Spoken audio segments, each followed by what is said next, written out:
Hi readers, today I get to teach you a reading lesson. So with me, will you think back to September? And in September, I'm sure your teacher worked with you on having really strong reading stamina, meaning how long can we read without stopping, without getting distracted?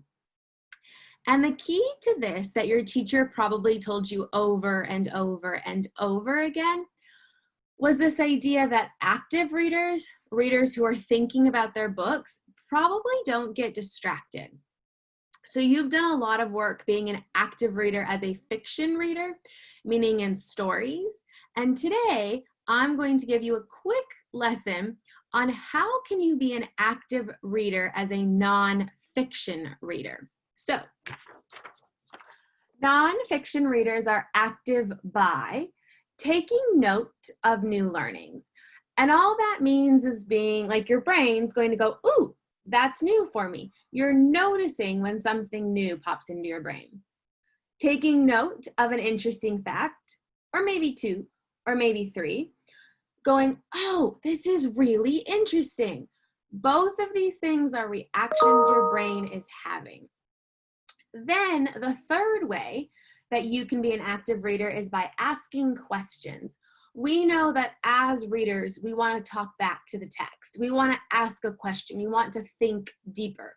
So again, wrong way, sorry. Nonfiction readers are active by taking note of new learnings, taking note of an interesting fact or two, asking questions. And the reason you're doing these things is so you can think about the text. There's not a whole lot of reason to read if you're not thinking about the text, if you're not being transported into the story, if your brain's thinking about how great Mario is in Mario Kart. I get that, but it probably means you're not being an active reader. So today, our goal is to practice being an active nonfiction reader. We do this by taking note of new learnings, taking note of an interesting fact or two or three, asking questions, and we do this so we can think about the text. Will you take 30 seconds in your head and remind yourself, what are the 3 ways we can be an active reader when reading nonfiction? And the whole reason we do this is why, say it with me, 3rd graders, so they can think about the text. Okay, now I'm going to show you how we can think about the text. I suppose it would be helpful to share my screen. All right, I have a book, well, not a book, an article, and some of you may have read this, depending on if you're getting Scholastic News or not. This article is called Good News for Bears.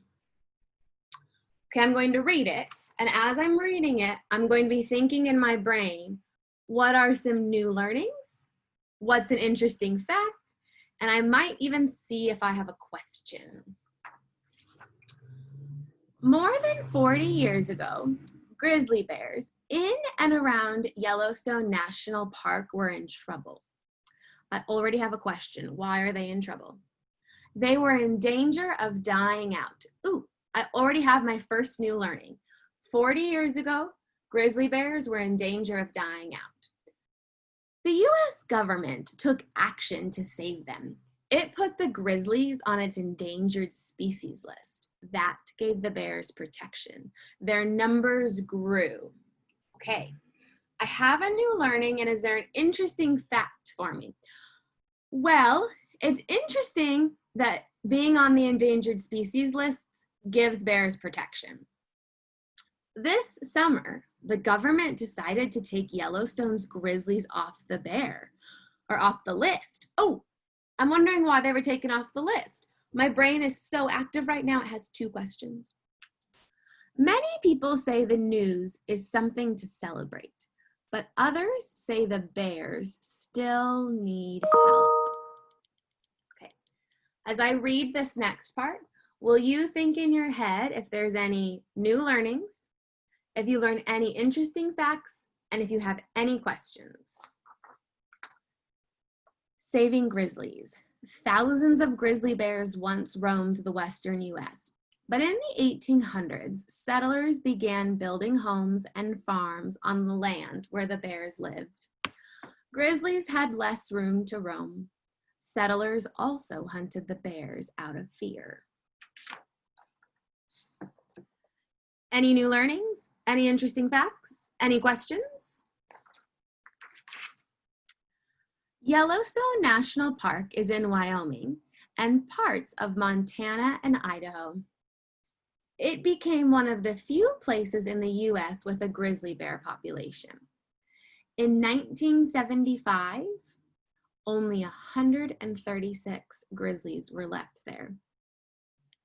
Whoa, that's not very many. That's when the US government added the bears to its list of protected animals. Being on the list meant that people could no longer hunt them or harm their habitat. Now about 700 grizzlies live in and around Yellowstone. We're seeing the bears in areas where they haven't been for over 100 years, says scientist Frank Van Manen. He studies Yellowstone's grizzlies. Okay. While I was doing this, I asked you to take note of any new learnings you had, any interesting facts, and if you have any questions. So right now, pause the video and go find a brother, a sister, a dog, a stuffed animal, and share a new learning, an interesting fact, or a question. If you forget, here's most of the paragraph so you can reread. Then pause the video. Okay. I'm sure your stuffed animal or your parent or your sister or your dad or your dog loved hearing about either your new learning, your interesting fact, or your question, because it shows that you are being an active nonfiction reader, which means you're thinking about your book. Okay, almost done.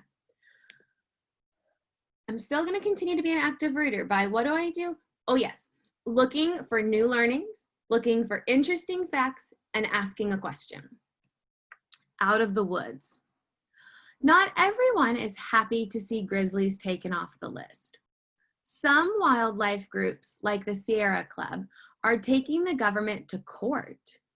They're trying to get the government to change its decision. One reason has to do with hunting. Hunting will still be banned inside Yellowstone, but states in that area can decide to let people hunt the bears outside the park. This might cause the grizzly numbers to drop again.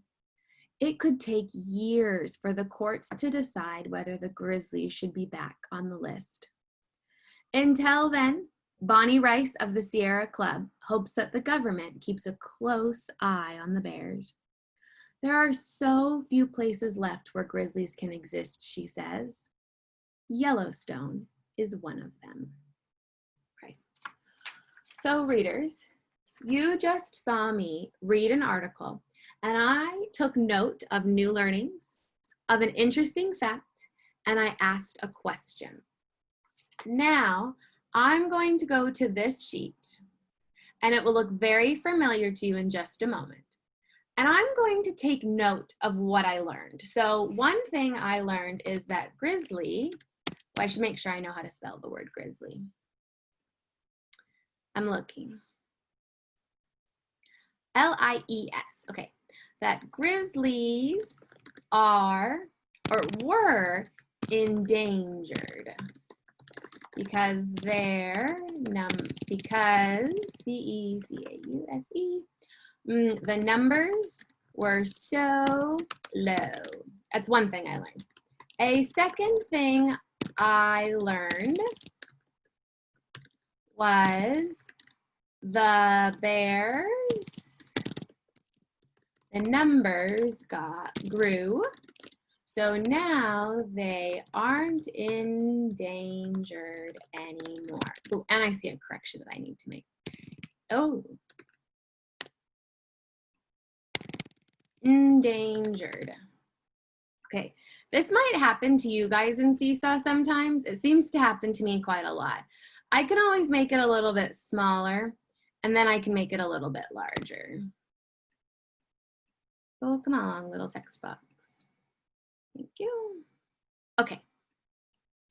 A third thing I learned is that not everyone is happy. The bears aren't on the endangered list anymore. Okay, now 2 interesting facts. Okay, I'm going to draw my text box again. I'm going to move it down to where I want it, at least theoretically, in theory, with any luck. I think I'm going to need to make him a little bit smaller though. Uh-oh, come here, there you are. I'm trying, I promise. Oh, you're crooked. That's an interesting thing to be doing. Did you even know Seesaw could do that? I did not. Come here. I'm gonna try this. Oh, that was scary, just so we're clear. We'll do it this way.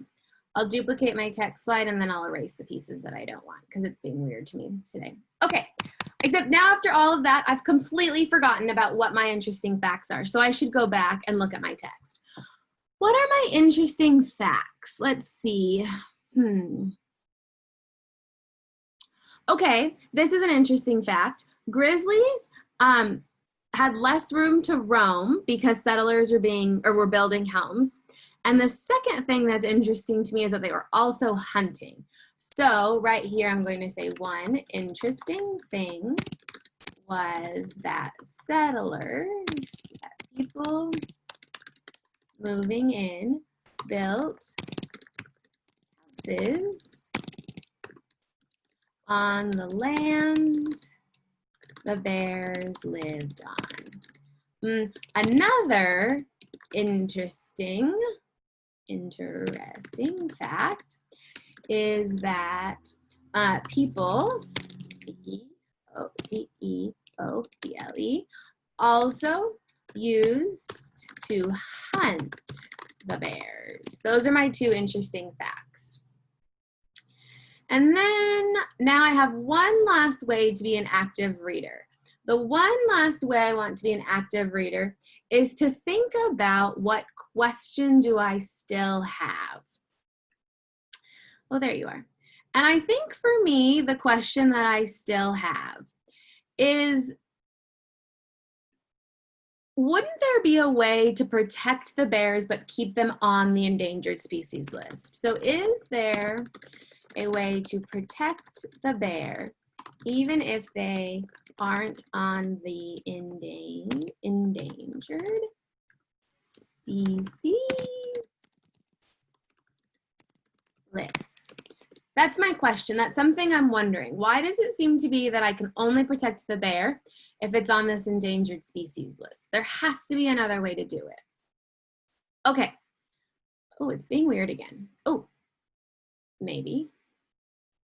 Ha. Seesaw stresses me out sometimes, if we're being honest.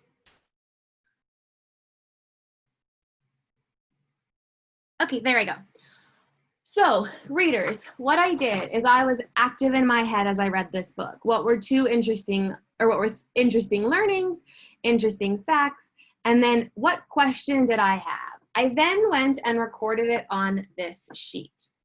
So you should all have a Seesaw activity assigned, however your teacher shows you that. And it looks like this. It says nonfiction 3, 2, 1. You are going to insert a text box, type 3 things you learned, just like you saw me do, type 2 interesting facts, just like you saw me do, write 1 question you have, just like you saw me do. Except you're not doing it about the grizzly bears. Are you doing it about the grizzly bears? No. Say that with me. Are you doing it about the grizzly bears? No. Instead, you get to read a super cool article called Spy in Disguise.